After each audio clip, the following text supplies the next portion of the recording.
Max Weber's sociological theory. Key concepts. At the center of Max Weber's sociological theory is the concept of authority, or leadership. And in Max Weber's sociological theory, authority, or leadership is based on forms of legitimacy. Hence, for Weber, authority and legitimation illustrate the ways in which different forms of society cohere, and the different ways in which consensus is achieved.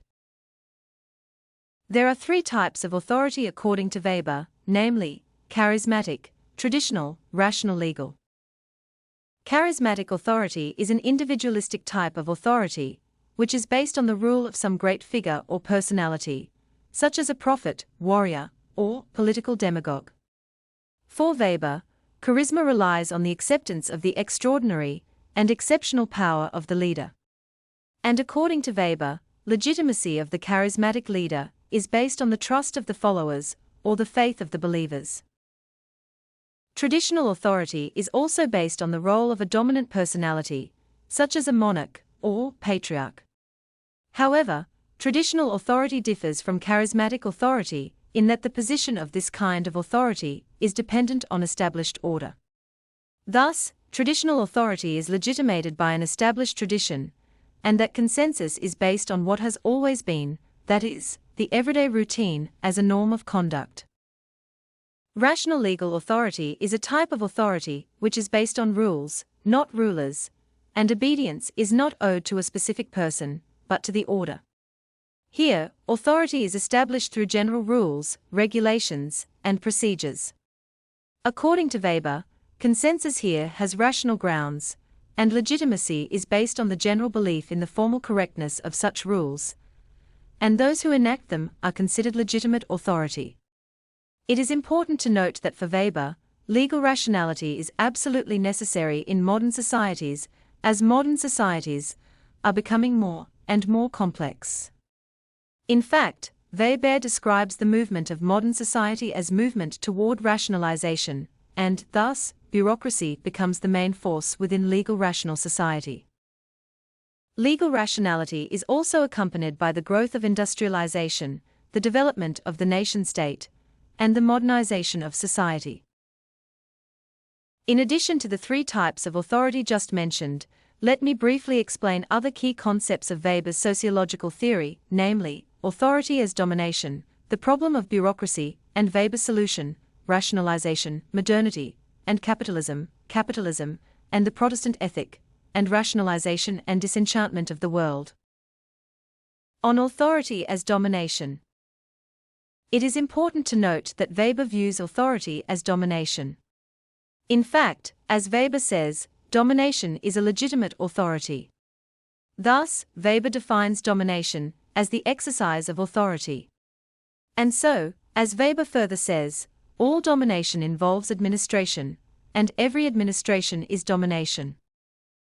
If all administration is domination, and if the system always involves administration, then, as Weber would have us believe, nobody escapes domination. This is the reason why critics of Weber labeled him as a pessimist. On the problem of bureaucracy and Weber's solution.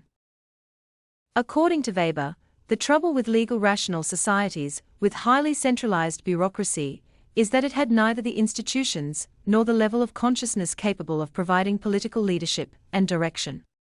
Weber's solution to this problem lies with cultivating dynamic and charismatic personalities who are capable of coming forward as political leaders, and who will accept responsibility on the people's behalf. Thus, for Weber, political charisma is seen as the only hope of challenging bureaucratic dominance. On rationalization, modernity, and capitalism. Whereas for Marx the main historical driving force is the mode of production, for Weber, it is the process of rationalization. In fact, Weber regarded modernity as the relentless rationalization of all aspects of society.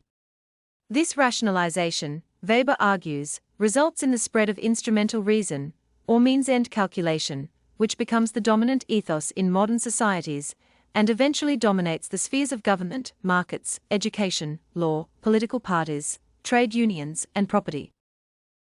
Weber argues that the development of legal rational society goes hand in hand with the development of capitalism. For Weber, capitalism is based on instrumental reason, that is, instrumental rationality of formal rules, procedures, and calculated acts.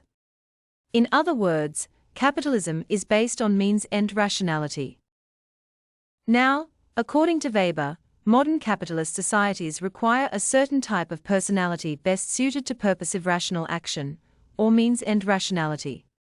According to Weber, this personality is based on bourgeois values and a capitalist spirit. This explains why Weber argues that the purposive rational conduct of capitalism is best served by the religious values of Protestantism. In fact, in his seminal work titled The Protestant Ethic and the Spirit of Capitalism, Weber looks at why capitalism developed most successfully in the countries in Northern Europe and North America. For Weber then, in the countries in Northern Europe and North America, the values and beliefs of the Protestant religion are most conducive to capitalist accumulation. On capitalism and the Protestant ethic. According to Weber, Protestantism best fits with the spirit of rational economic conduct, as it provides an ethical justification for the activities responsible for money-making. This is because, as Weber contends, the Protestant ethic is based on Puritan asceticism, or the belief that self-denial and self-control are the best guarantees of salvation. Protestant ethic also bases itself on the view that it is through everyday worldly activity that we show our devotion to God. According to Weber, this necessarily leads to the adoption of a rational and active worldview, which emphasizes the importance of hard work, frugality, and individual responsibility, and the aim to achieve economic success. This in turn, as Weber argues, legitimates profit-making, accumulation, economic specialization, and other activities crucial to the development of capitalist economy. On rationalization and disenchantment of the world. It is important to note that in Max Weber's sociological theory, the direct product of rationalization is the disenchantment of the world. Disenchantment denotes demystification and secularization of the world, which elevates science and technology to new level of importance. For Weber, therefore, the paradoxical result of rationalization is that religion is relegated into the periphery. In other words, religion lost its relevance in modern societies that promote rationalization. This leads to the ultimate problem of rationalization, that is, as Weber sees it, humanity has been imprisoned in an iron cage of its own creation. What is then the alternative to the problem of rationalization? Although Weber argues that there is no escape from this iron cage, again, as already mentioned, Weber hopes for the coming of a dynamic and charismatic personality who is capable of coming forward as a political leader, and who will accept responsibility on the people's behalf.